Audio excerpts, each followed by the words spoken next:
Missão Casa em nova temporada. E você confere no programa de hoje o projeto super bacana de uma casa construída no Campeche com baixo impacto ambiental. E esta casa ficou entre as 5 finalistas do Prêmio Planeta Casa 2011. Saiba por quê. E Missão Casa traz ainda... Núcleo Catarinense de Decoração comemora o lançamento de publicação própria em momento de amplo crescimento. O que é importante dessa revista também, a criação dela, foi da gente sair um pouco dessa dependência dos mercados, dos grandes centros, né? Na verdade, sempre foi um sonho do Núcleo. A gente sempre teve esse projeto de um dia poder investir e fazer essa mídia impressa. Porque é bacana, né? Por mais que hoje em dia esteja tudo informatizado, a tecnologia avançando aí, mas nada como o toque, o sinestésico, é bacana ainda.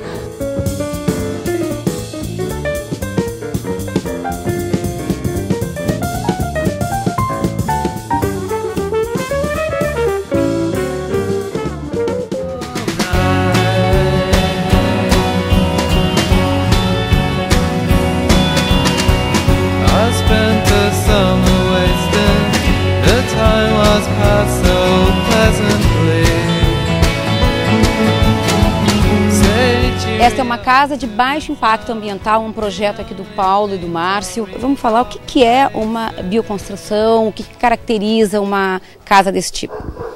Então, bioconstrução, ela é uma casa viva, tá? Então, uma casa que ela busca o conforto natural, né? Aproveitando a ventilação, a iluminação natural, né?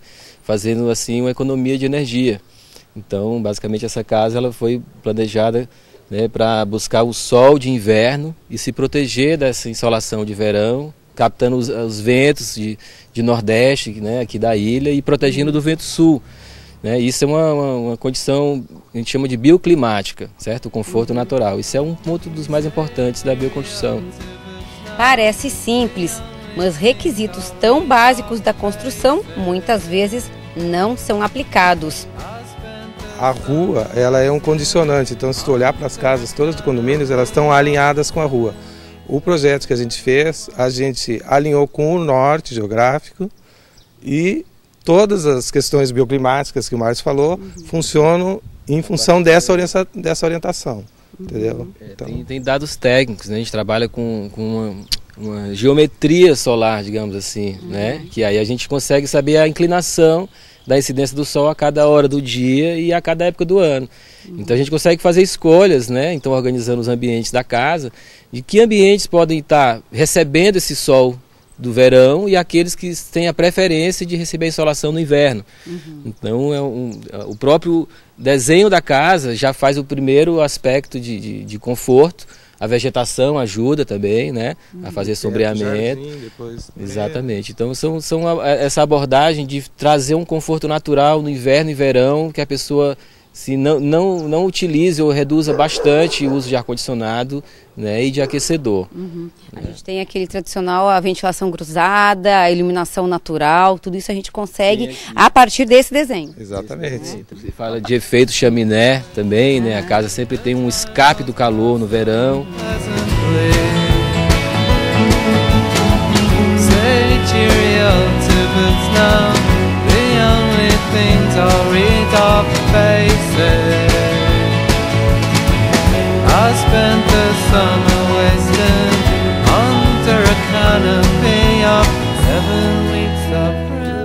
Então esse é o primeiro aspecto, assim, que digamos que ele depende do arquiteto e do desenho mesmo da edificação, e que isso não incide custos, digamos, para o cliente. E aí é o elemento que vai reduzir custo da obra a longo prazo, digamos, né? Digamos, do consumo de energia dessa casa. Essa casa aqui, por exemplo, a gente vê que ela tem uma implantação diferente, né? Ela não está voltada diretamente aqui para a rua, quer dizer, nesse aspecto ela já se diferencia do restante, como o Paulo colocou, né?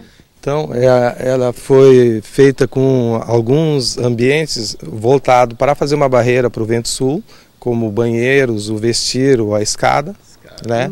Então, isso também é um condicionante bioclimático, né? Que faz com que a casa seja mais fresca no verão e mais quentinha no inverno. Que outros aspectos é fundamental para garantir, então, essa questão do conforto térmico, da sustentabilidade, né? Em relação ao conforto térmico em si, né, o material das paredes também é importante. Então, assim, o cimento ou o metal, eles têm uma facilidade de transferir calor, né? Então, isso não garante um isolamento da casa. Já a terra, que é o melhor elemento para fazer paredes, no caso a gente aplicou aqui técnicas diferentes, né? O tijolo ele é de solo cimento, é terra prensada, não é queimada, e ele tem furos internos ali também, que além de passar a tubulação, isola um pouco o calor, né? O próprio material ele tem capacidade de isolamento, e o furo, os vazios internos também isolam, né? E alguns painéis de terra crua também, né? Então a terra em geral é o elemento de paredes, certo? Que torna a casa assim mais estanque, né? Que ela consegue, sabe, isolar do calor externo e guardar o calor interno nos dias frios, né?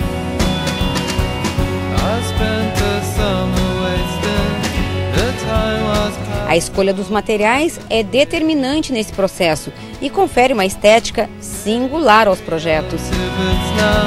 Essa casa de 216 metros quadrados foi concebida com técnicas de terra crua e madeiras certificadas de demolição e de reflorestamento.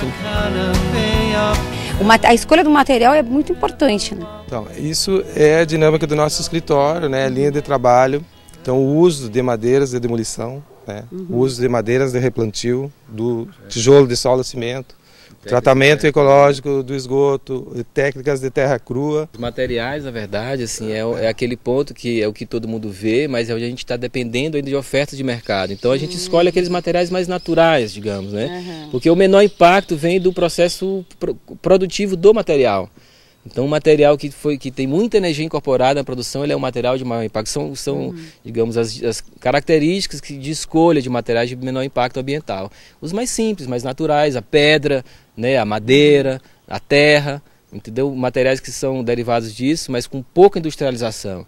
As vedações da parte inferior das janelas foram feitas com cord wood, que a gente chama, que é toco de eucalipto com parede de terra. No vitrais de garrafa nos banheiros, né, com terra e garrafa reaproveitada, e também o balcão da cozinha, painéis, né? Foram mais painéis de vedação.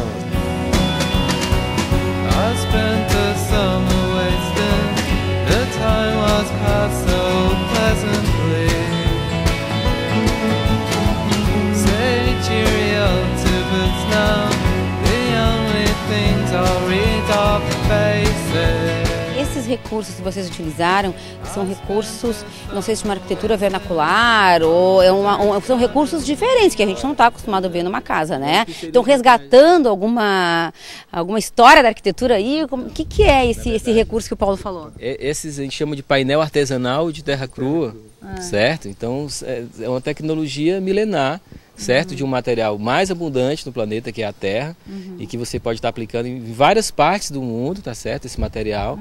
E só que realmente ele hoje ele é um resgate histórico, da história construtiva, a gente trabalhar com esses materiais. Inclusive, a mão de obra para fazer isso, a gente que capacita a mão de obra nas nossas obras, entende? Então por isso que vocês colocam a mão na massa. A gente põe a mão na massa.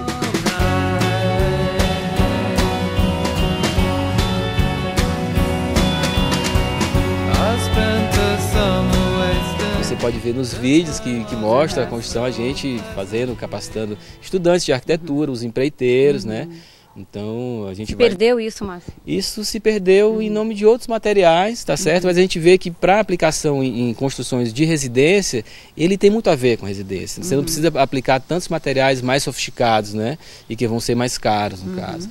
Isso é um resgate construtivo. É uma tecnologia tradicional que a gente está trazendo para o meio urbano, porque o barro que no meio rural tu tira do solo, tu consegue comprar na loja de materiais de construção, né? Então a gente mistura o barro com argamassa de cal, areia e cal, e faz essa mistura que a gente usa.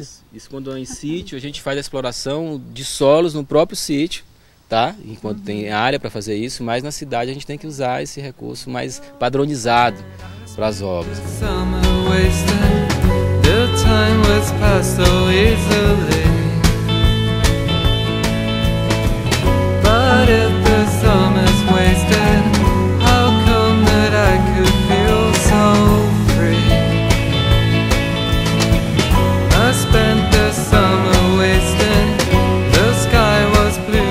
paredes são um grande diferencial.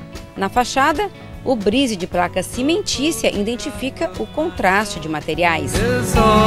Internamente, as escolhas passam por piso de cimento queimado, escadas em madeira de demolição em balanço com estrutura em metal.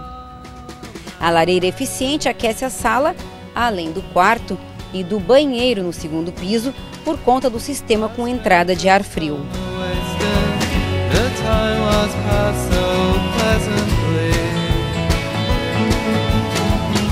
Esse prêmio ele já tem há 10 anos, né?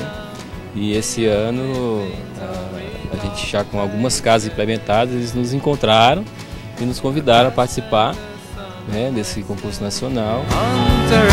E ainda, nesta casa, paisagista e bióloga aposta no telhado verde. Colocamos um telhado, projetamos um telhado para estar nele, caminhar nele, com gramas e caminhos e flores.